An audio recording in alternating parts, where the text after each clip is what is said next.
ಅಲ್ಲಂ ಪ್ರಭು ಮಹಾತ್ಮರ ಚರಿತಾಮೃತವನ್ನು ಇವತ್ತಿಗೆ ಪ್ರಾರಂಭೋತ್ಸವ ಮಾಡಬೇಕಂತ ಪೂಜ್ಯರ ಆಜ್ಞೆಯ ಪ್ರಕಾರ ಭಗವಂತ ಹೇಳ್ತಾನೆ. ಅಲ್ಲಮ ಅಂತ ಕರೆದ್ರೆ ನಿರಾಕಾರ, ನಿರ್ಗುಣ, ನಿರ್ಜಲವಾಗಿರ್ತಕ್ಕಂಥದ್ದಕ್ಕ ಅಲ್ಲಮ ಅಂತ ಕರೀತಾರ. ಪ್ರಭು ಅಂತ ಏನಂತ ಕರೆದ್ರ ನಮ್ಮಲ್ಲಿ ಇರ್ತಕ್ಕಂಥ ಶಕ್ತಿ ಜ್ಞಾನಕ್ಕ ಪ್ರಭು ಅಂತ ಕರೆದ್ರು.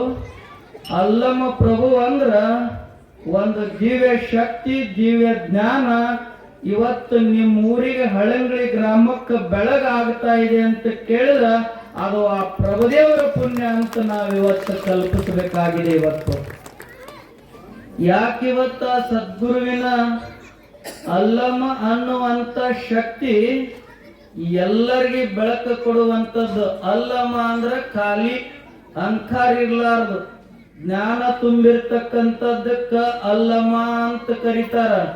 ಅದಕ್ಕೆ ಮಹಾತ್ಮರು ಹೇಳ್ಕೊತ ಬಂದ್ರು, ಅಲ್ಲಮ ಅಂದ್ರೆ ಖಾಲಿ ಹಾಕೋತ ಬರ್ತಿತ್ತ, ನಮ್ಮದೆಲ್ಲರದು ತುಂಬಿಕೊಟ್ಟು ಬರ್ತಿತ್ತ. ಸಂಸಾರ ಅನ್ನೋದು ನಮ್ಮ ನಿಮ್ಮ ಹೃದಯದಲ್ಲಿ ಏನಟ್ಟಿತ್ತು ಕೇಳಿದ್ರೆ ತುಂಬಿಕೊಂಡಿದ್ದ ಮನಸ್ಸತಿ ನಮಗ ಅಲ್ಲಮ ಅನ್ನೋದಿಲ್ಲ. ಮನಸ್ಸಿನಾಗಿಂದ ಯಾರು ಖಾಲಿ ಮಾಡ್ತಾರ ಅವ್ರಿಗೆ ಅಲ್ಲಮ ಅಂತ ಕರೀತಾರ. ಮನೆಯ ಮಂದಿರ ಮಾಡಿ ಮಂದಿರದೊಳಗ ಚಂದಿರನಿರುವಾಗ ಅಂತ ಹೇಳಿದ್ರ ಮಹಾತ್ಮರು. ಆ ಮನಿ ಒಳಗ ನಾವೆಲ್ಲರೂ ಎಂತ ಮನಿ ಕಟ್ಟಿವಂತ ಕೇಳಿದ್ರ ಮಾಯ ಪ್ರಪಂಚ ಅನ್ನೋದು ಮನಿ ಕಟ್ಟಿವಿ. ಮನಿ ಒಳಗ ನಾವೆಲ್ಲ ಸಾಮಾನು ಇಟ್ಟು ಬಿಟ್ಟಿವಿ. ಮನಿ ಒಳಗಿರಾಕ ನಮಗ ಜಾಗ ಇಲ್ಲ ಇಲ್ಲಿ. ಅದಕ್ಕೆ ಅಲ್ಲಮ್ಮ ಪ್ರಭು ಏನು ಮಾಡಿದಾನ ಅಂದ್ರ ಮನಿ ಖಾಲಿ ಇಟ್ಟಾನವ. ಅಲ್ಲಮ್ಮ ಅಂದ್ರೆ ಖಾಲಿ, ಅವನ ಮನಿ ಖಾಲಿ ಐತಿ, ಅವ ಜ್ಞಾನಿ ಆಗ್ಯಾನ. ನಮ್ಮ ಮನಿ ಖಾಲಿ ಇಲ್ಲ, ನಾವು ಜ್ಞಾನಿ ಆಗಿಲ್ಲ. ಯಾಕಂದ್ರೆ ನಮ್ಮ ಮನಿ ಒಳಗ ಫ್ರಿಡ್ಜ್, ಸೋಫಾ ಸೆಟ್, ಕಾಟ, ಗಾದಿ, ಹಾಸಿಗೆ ಎಲ್ಲ ಇಟ್ಟ ನಮ್ಮ ಮನಿ ಎಲ್ಲ ತುಂಬೈತಿ. ಅದು ಸಂಸಾರ ಆಗೈತಿ. ಯಾವುದು ಖಾಲಿ ಉಳಿದೈತಿ ಅದು ಪ್ರಭುಜಿ ಆಗೈತಿ ಅಂತ ಇವತ್ತಿನ ತಾತ್ಪರ್ಯ. ಅಪ್ಪ ಹುಟ್ಟಕ್ಕಿಂತ ಮೊದಲದಲ್ಲಿ ಪೂರ್ವವಾಗಿರ್ತಕ್ಕಂಥ 12ನೇ ಶತಮಾನದಲ್ಲಿ ಎಲ್ಲ ಶರಣರಾಗಿ ಹೋಗಿದ್ರು. ಆ ಪ್ರವಚನಕ್ಕ ಅನುಭವ ಮಂಟಪದೊಳಗೆ ಶರಣರೆಲ್ಲರೂ ಆಗಿ ಹೋಗಿದ್ರು. ಒಬ್ಬ ರಾಜ ಇದ್ದ. ಆ ರಾಜನಿಗೆ ಸಿರಿ ಸಂಪತ್ತ, ಐಶ್ವರ್ಯ ಭಗವಂತ ಎಲ್ಲಾನು ಕೊಟ್ಟಿದ್ದ. ಆದ್ರೆ ಒಂದ ಕೊಟ್ಟಿದ್ದಿಲ್ಲ.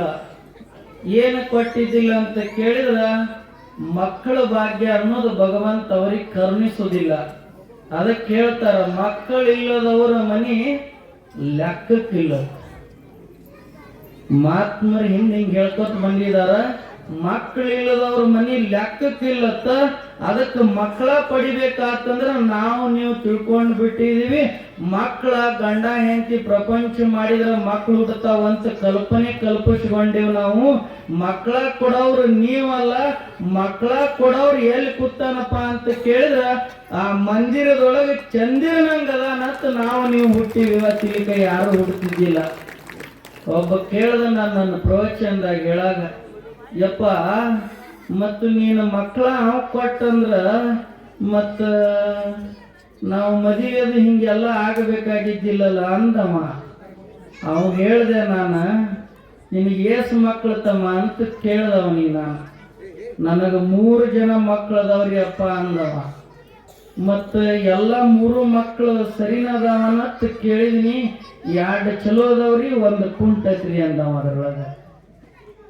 ಅದಕ್ಕೆ ಅವ ಹೇಳ್ದ, 2 ಚಲೋ ಅದಾವ್ರಿ, 1 ಕುಂಟೈತಿ ಮಕ್ಕಳ ಐತಿ ಅಂದಾಗ ನಾ ಕೇಳಿದೆ ಅವನನ್ನ, ನೀವಿಬ್ರು ಗಂಡ ಹೆಂಡತಿ ಪ್ರಪಂಚ ಮಾಡಿ ಮಕ್ಕಳ ಹಾಡಿದಿರಿ, 2 ಸರಿ ಹರಿದಿರಿ, 3ನೇ ಜಾಕ ಕುಂಟ ಹಾಡಿದಿರಿ ಅಂತ ಕೇಳಿದಾಗ, ಯಪ್ಪ ಅದು ನನಗೆ ಗೊತ್ತಿಲ್ಲ, ಅದು ಅಲ್ಲಂ ಪ್ರಭುಗ ಗೊತ್ತಿರಿ ಅಂದವ.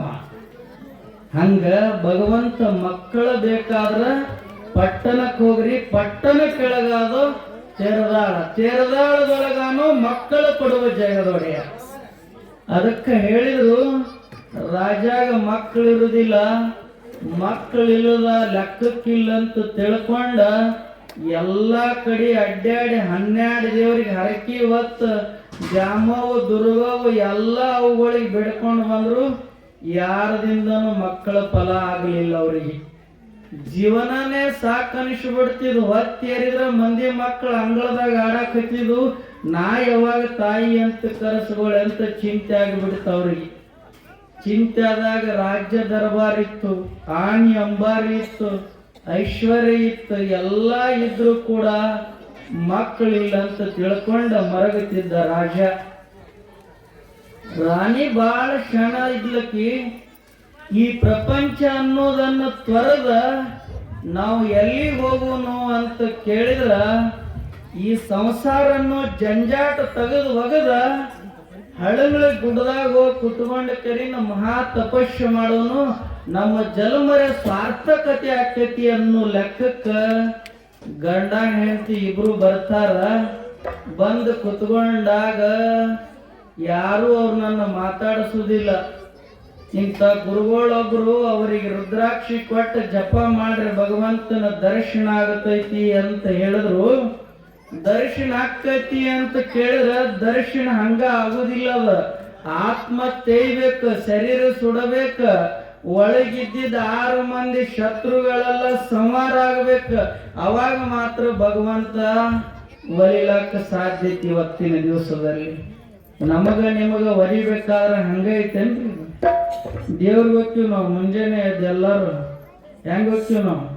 ಬಾಣ ಹೋಯ್ತೀವಿ ಹೊಗಿ ಹೊಗಿ ನಿನಗ ಹೋಳಿಗೆ ನಮಗ ಹಿಂಗ್ ಮಾಡೋದು. ಅದನ್ನು ದೇವ್ರಿಗೆ ಅದೆಲ್ರಿ ದೇವ್ರ ಕಸ್ಬಂದಿತ್ತು ತಾಟ್ ಈ ಕಡೆ ಹಿಡಿದು ಅದಕ್ಕೆ ಹಿಂಗ್ ಮಾಡೋದು. ಕೈ ಒಂದ ಮಾಡ್ತೀವಿ ನಾವು. ಅದಕ್ಕೆ ಹೇಳಿದ್ರ ಅವ್ರು ಏನತ್ತ, ಮಕ್ಕಳಿಲ್ಲಂತ ತಿಳ್ಕೊಂಡು ಎಷ್ಟೋ ವರ್ಷ ಜಪ ಮಾಡಿ ತಪ ಮಾಡಿ ಅಲ್ಲೇ ಕುಂತ್ಕೊಂಡಾಗ ಕೈಲಾಸದಾಗ ಚರ್ಚೆ ನಡೀತಿದ್ವು. ಗಂಡ ಹೆಂಡ್ರ ಸಂಸಾರ ಮಕ್ಕಳಿಲ್ಲಂತ ಕೈಲಾಸದಾಗ ಚರ್ಚೆ ನಡೀತು. ಚರ್ಚೆ ನಡೆದಾಗ ಪಾರ್ವತಿ ಶಿವನಿಗೆ ಕೇಳ್ತಾಳ.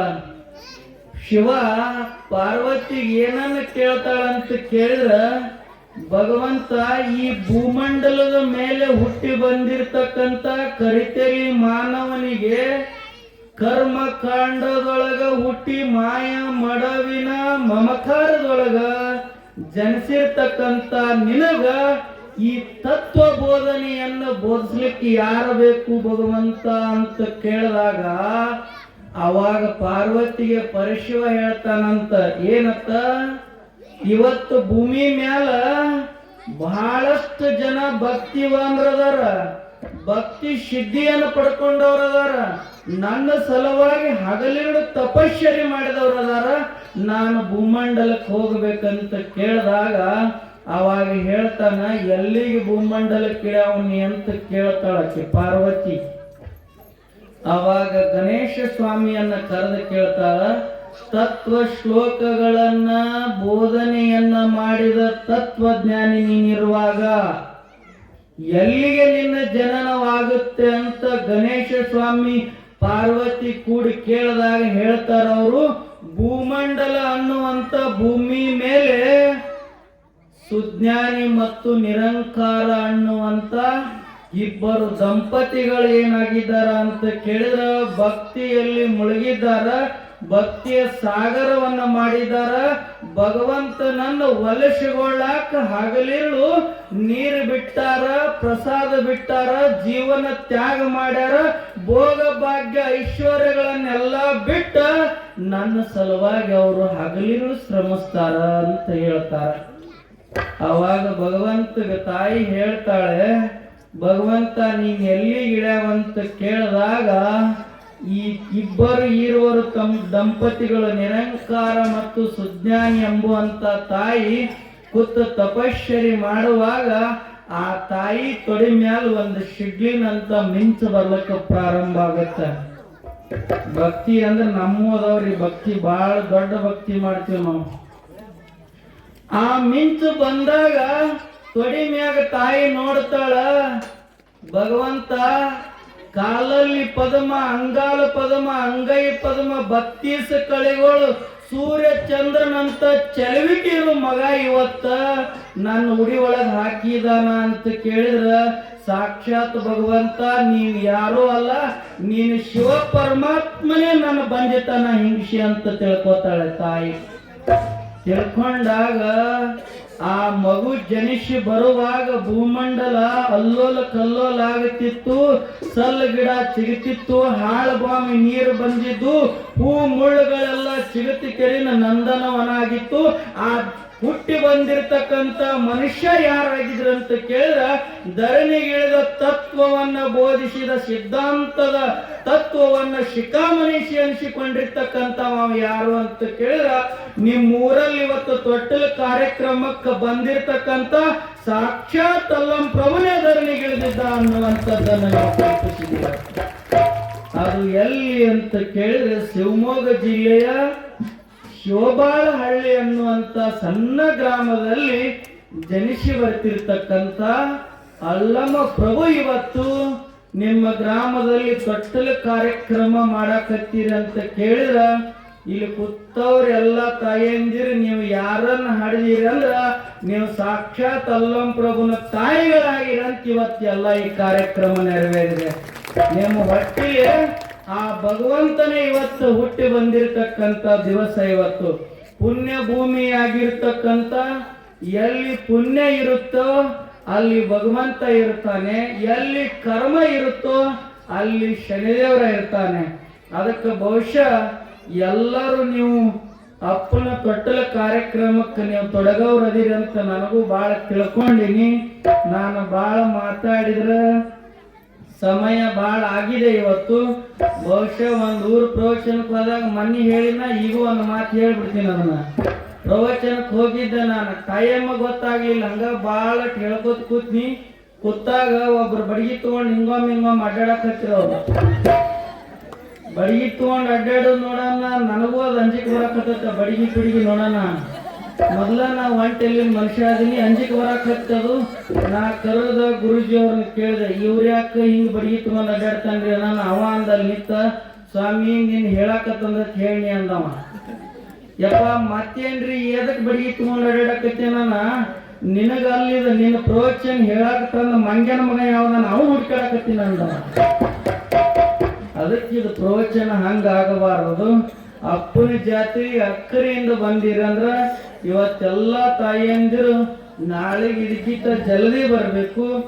ಜಲ್ದಿ ಬಂದ್ರಿ ಅಂದ್ರ ಇನ್ನು ಕೇವಲ 4 ದಿವಸದ ಪ್ರವಚನ ಕಾರ್ಯಕ್ರಮ ನಡೀತಾ ಇದೆ. ಬಹುಶಃ ನನಗನ್ಸಿದ ಮಟ್ಟಿಗೆ ಇವತ್ತು ಎಲ್ಲ ತಾಯಿಯಂದಿರ ಅಪ್ಪನ ತೊಟ್ಟಲ ಕಾರ್ಯಕ್ರಮ ನೋಡಿದ್ರೆ ನಮ್ಮ ಜಾತ್ರೆ ಉದ್ಘಾಟನಾ ಇವತ್ತು ಪ್ರಾರಂಭ ಆಯ್ತು ಅಂತ ಅನಿಸ್ತಾ ಇದೆ. ಇವತ್ತು ಯಾಕಂತ ಕೇಳಿದ್ರೆ ಜನನಿ ಜನ್ಮಶ್ಯ ಭೂಮಿ ಅಂತ ಕರೆದಿದ್ದಾರ.